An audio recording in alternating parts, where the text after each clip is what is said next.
This week marks the 175th year of recognition of the Australian South Sea Islander community. The group descended from Pacific Island people forcibly brought to Australia as part of the slave trade practice known as blackbirding between 1864 and 1904. We have in the studio with us City of Sydney councillor Waskam Emelda Davis, who is a second-generation Australian South Sea Islander. She joins us, as I mentioned, here in the studio. It is lovely to have you here in the studio, Emelda. Good morning. How are you both? Good. I watch you every weekend. Oh, well, it's so nice to have you in here with us. Thank you. That's lovely. Imelda, we know that you have personal experience do. with blackbirding, isn't it? I think it was your grandfather and great-grandmother who was right. stolen. Correct. And brought to Australia for work. Forced labour, that's right. And at the age of 12, my grandfather was stolen off Tanna and my grandmother from Umbai Island in Vanuatu. So the majority of this trade was from Vanuatu, but also Solomon Islands, Kiribati, Tuvalu, Fiji, New Caledonia. Wow. Yeah, it's quite significant. And Papua New Guinea. I believe we actually may have some pictures of your grandmother and grandfather. Not quite yet. No, not quite yet. Told, what this is. Tell us about the map. This is basically the trade. This is slave trade. This is the trade, and since the 1790s, Sydney City or Port Jackson has been a receiving port for Pacific labour, but also this demonstrates the 800 routes that brought our people here, some 60-odd thousand men predominantly. The trade was also 5% women and children unknown, such as my grandfather. Wow. Emelda, this is recent history. I mean, for you, it must not just feel like recent history, it must feel current to you. Talk to us about the impact, the trauma, the legacy that this leaves ongoing for you. Well, the trauma for many Australian South Sea Islanders across this nation, or all I should say, is that it's this constant emotional labour, the advocacy around recognition and the importance of a sense of belonging in a foreign land.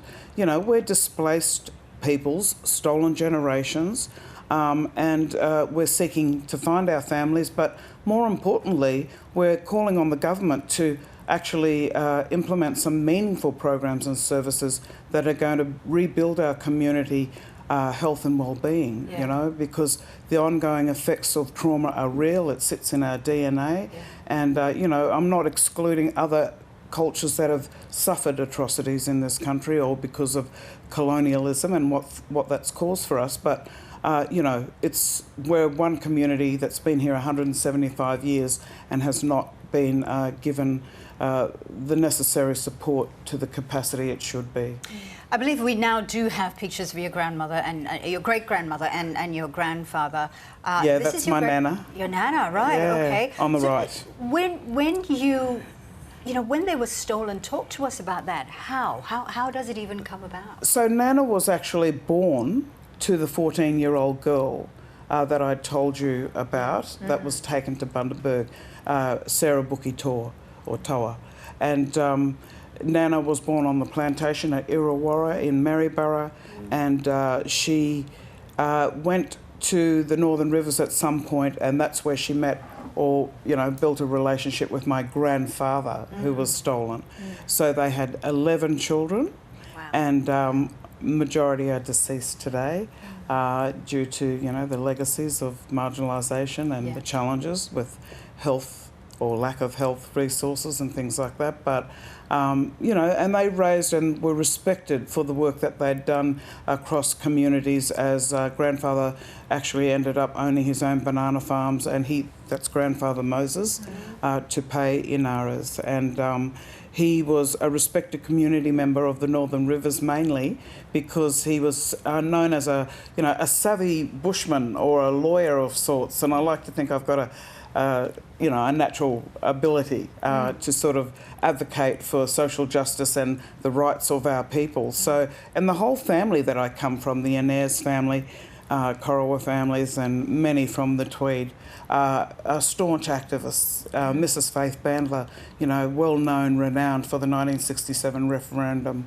Australian South Sea Islanders have worked in solidarity and advocated for First Nations rights because we believe First Nations first before we can even move forward, you know, as a community. So it's a proud history. Yeah, absolutely. When you talk about activism, you took part in the raising of the Australian South Sea Islander flag at the Sydney Town Hall this week, and that's a powerful symbolic act. But what does the action look like? Yeah. Look, the action is, first and foremost, I need to acknowledge my colleagues at the City of Sydney, because as a councillor and working with Lord Mayor Clover Moore, such a progressive council for social justice and greater inclusion, you know, we pride ourselves on moving forward. So the symbolism of that particular moment in time, you know, it's not strange to our nation, but the thing is, Sydney is recognised for its advancement of Indigenous cultures. So,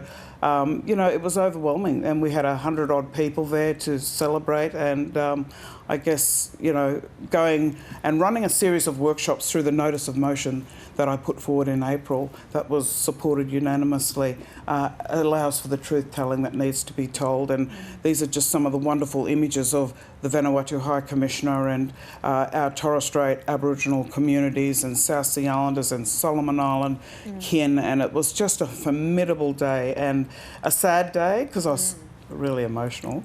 Understandably. Yeah, it was overwhelming because, you know, my mother and many elders, Auntie Carriet Pangas, Auntie Avis Degara, Uncle Graham Mooney, so many have contributed to this recognition, which is falling on deaf ears with our governments, you know. A sad day, but no doubt a proud day as well. Absolutely, and thanks to the City of Sydney and Lord Mayor Clover Moore and my colleagues, the councillors, that all voted unanimously. Well, thank you, Emelda, for No, the thank work you. that you're, you know, doing for the community and for coming into breakfast as well. So Thank you so much for being with us. Awesome. Love having you in. You have a good All the day. best.